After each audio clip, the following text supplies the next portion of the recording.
Kagulat World. Grabe talaga ang impact ni Pinoy's pride na si Alexandra Ala sa buong tennis world ngayon.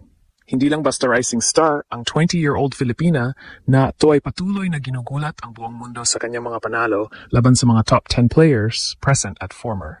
You got to give Alex a lot of credit, though, because it is never easy to play an opponent who is injured. And the way that she was able to put her head down and only focus on her side of the court, I think was a very mature thing to do. Sa maikling career niya sa main tour, may 3-2 record na siya laban sa current top 10 at marami pang upsets laban sa dating world number 5 at iba pang legends. Buong tennis community, napaahan na talaga. Grabe, ilang beses na niyang binagsak ang elite ang karaniwang reaksyon. Noong 2025 Miami Open, bilang wildcard at nasa labas pa ng top 100, tinatad niya ang world number 5 na si Madison Keys 6-4, 6-2.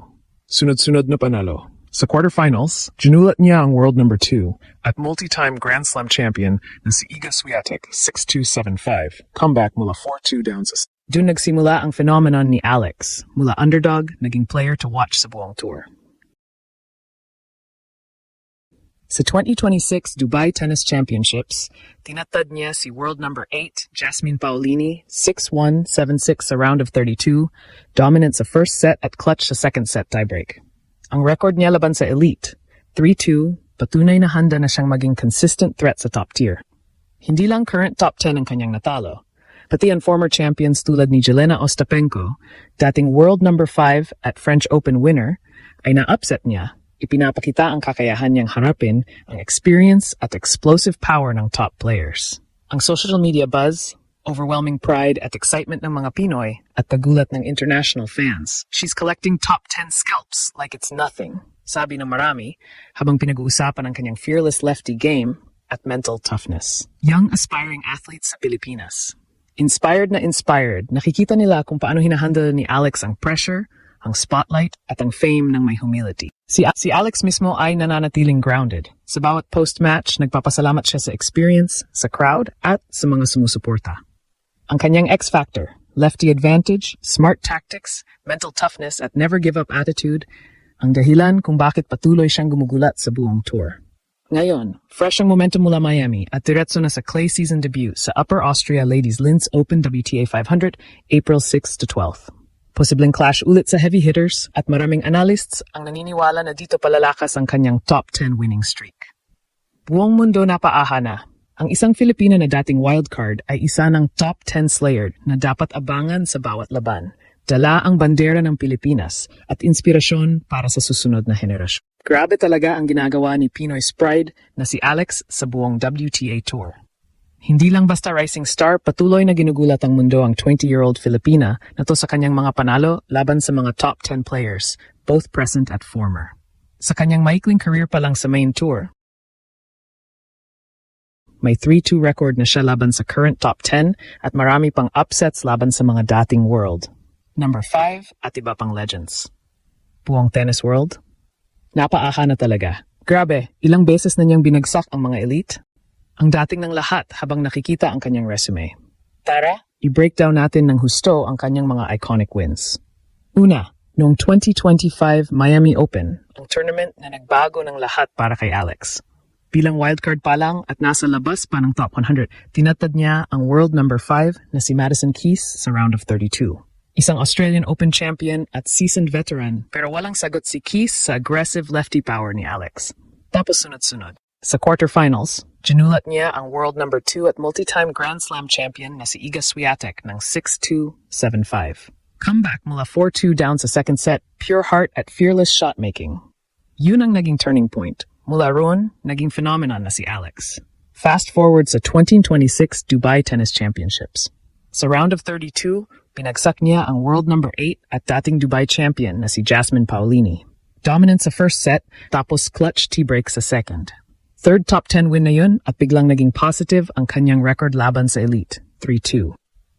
May mga pagkatalo din syempre, laban kay Jessica Pegula number 4 sa 2025 Miami Semis at ulit kay Swiatek sa Madrid. Pero ang daming naniniwala na ang mga panalo na to ang nagpapatunay na handa na siyang maging consistent threat sa top tier. Bukod pa yun sa mga former top 10. Si Jelena Ostapenko, dating world number 5 at French Open champion, ay isa pang nabagsak niya sa Miami run. Explosive power laban sa explosive power. Pero si Alex ang lumabas na winner. Yun ang nakakahanga sa lahat. Hindi lang current top 10 ang kanyang hinaharap at natatalo, pati ang mga dating champions na may Grand Slam titles at decades ng experience. Sa social media, lalong sumabog ang reactions nang ma-realize ng lahat kung gaano nakarami ang kanyang upsets. Maraming Pinoy fans ang puno ng overwhelming pride at shock. Parang lahat ay nag-celebrate ng parang nanalo sila mismo. Grabe, ilan na bang top 10 ang natalo niya? Legend na to. Ang common vibe.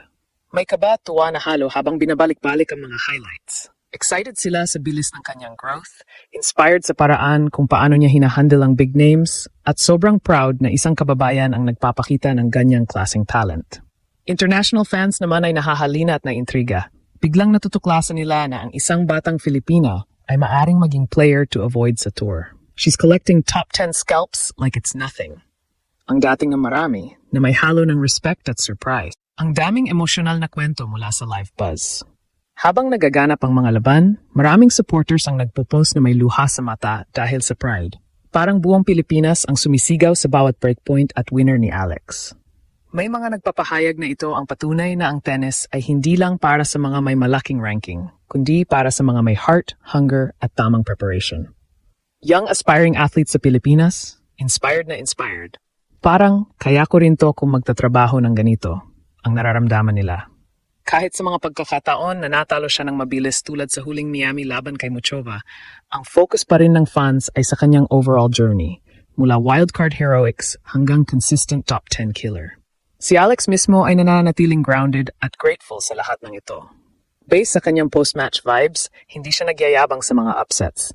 Sa halip, thankful siya sa experience, sa crowd, at sa lahat ng sumusuporta. Yun ang nakakawa sa buong tennis community. Ang kanyang humility at dedication ang nagiging dahilan kung bakit patuloy na sumasabog ang kanyang popularity. Maraming legends at commentators ang napapansin na si Alex ay may X-factor, lefty advantage, smart tactics, mental toughness, at never give up attitude na perpekto para sa elite level.